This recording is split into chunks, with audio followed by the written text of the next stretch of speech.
Hey, welcome back to my channel. I recently went to my Hobby Lobby that was just up the street from me, and I found some signs for $1.20 that was on 90% off.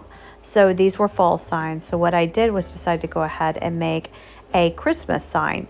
So I taped off the edges of the sign and then painted it with black acrylic over the top, making sure that I was able to get the acrylic all the way around from side to side without overlapping. So I just made sure that I put just enough on there that it would just kind of cover the sign, because I was going to change the sign up anyways after Christmas. So for right now, this is what I did to make my sign. Then I picked up my removable vinyl, which I also got from Hobby Lobby, and placed it on my Cricut mat.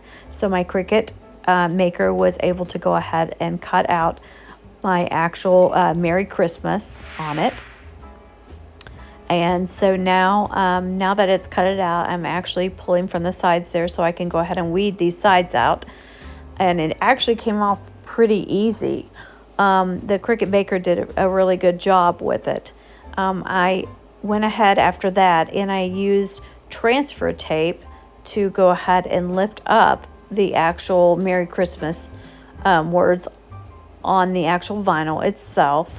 And the transfer tape I also, which is also Cricut, I went to my local Target to pick that up. I found out I didn't have any, so I had to run down there really fast, go pick it up so I could be able to transfer what I have for my sign. So when I found out I didn't have that, I was like, oh no, I gotta go. I don't have a choice. So right here, I'm just weeding it out. And once I put the transfer tape over it, I was able to lift it up and put the Merry Christmas onto the sign there that I had got for Hobby Lobby, and placed it into my living room. So let me know what you think about this project, and please subscribe to my channel. Have a good night.